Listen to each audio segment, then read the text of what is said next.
Hi everyone, I don't want this to come across as me simpering on about the reasons to justify buying your first e-mountain bike, but nevertheless, I think there are some subjects out there which need tackling. So in this video, I want to set the record straight on a few of those topics. And I also want you, for those of you out there new to e-mountain bike and just about to buy your first e-bike, that you will no longer be in the woods by yourself.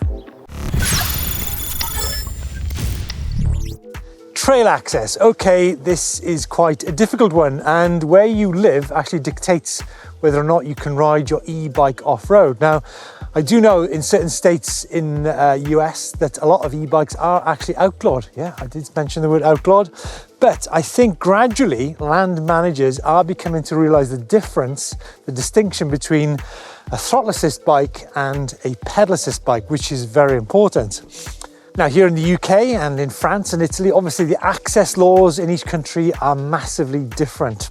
You might have seen a video which we did on EMBN a couple of years ago, which is all about unauthorized trails. Now, these are trails which have been built by people in the past 10, 20 years, also during COVID.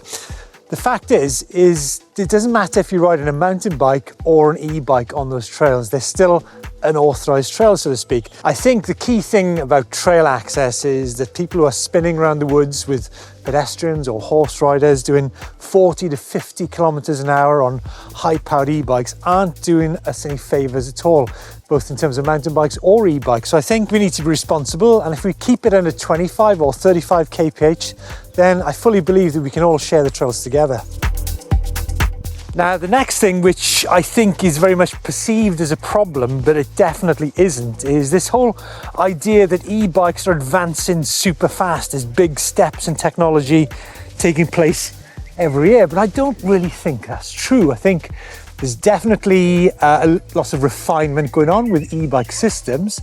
There's definitely more and more brands selling more and more e-bike models, but these gigantic steps, I don't think they exist. Now, look, there are exceptions. There's a few cases in point. I mean, on this very rock section here, I rode the very first Bosch CX Race Limited Edition motor. Now, it was different to the CX race motor, but in terms of a big step, it wasn't a big step. It was just how the power was delivered. It was all about the software. So I think we've got things such as, you know, changes to the reliability and the sound of motors. We've got different batteries, yes. We've got refinement in the displays and the remotes and the software. But for goodness sake, guys, don't think that things are advancing as fast as you think they might be, because you just need to get out there, get on your e-bike, go and buy an e-bike, go and buy a first e-bike and have a good time.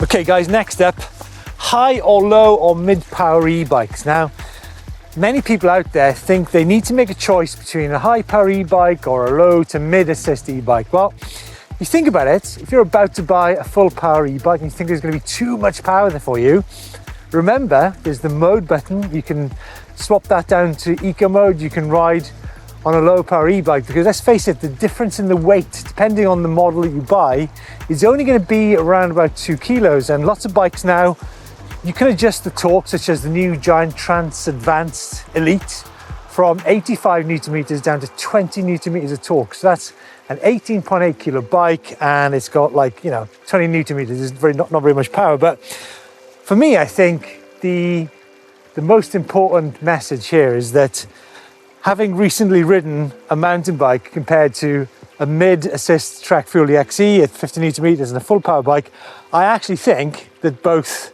the mid and the full power bikes are actually a different sport. So don't worry, guys, just don't worry about it. Okay, let's talk taking the battery out. Is it a problem? Is it an issue? Well, for some reason, a few brands still find it necessary to make bikes that you can ride with the battery in or out. I mean, why on earth would you want to ride an e-bike with the battery out exactly? Now, I do feel this is a kind of mindset which is led by people a little bit behind the eMTB curve. They say that, well, if you run out of battery, you can still ride the bike like a normal eMTB. Now, let's get something very straight here. That's the last resort. And if I drive to a location, having forgotten to charge my eMTB, which I've done on many occasions, then I'm driving home and not riding a bike without a battery. The next one is fitness. Now, I'm almost embarrassed to talk about this yet again because I think these days have gone. Will riding an e-bike mean your fitness will plummet? No, it will not in the slightest, because what you need to understand is you'll actually probably be doing more riding when you buy an e-bike. Think of it this way.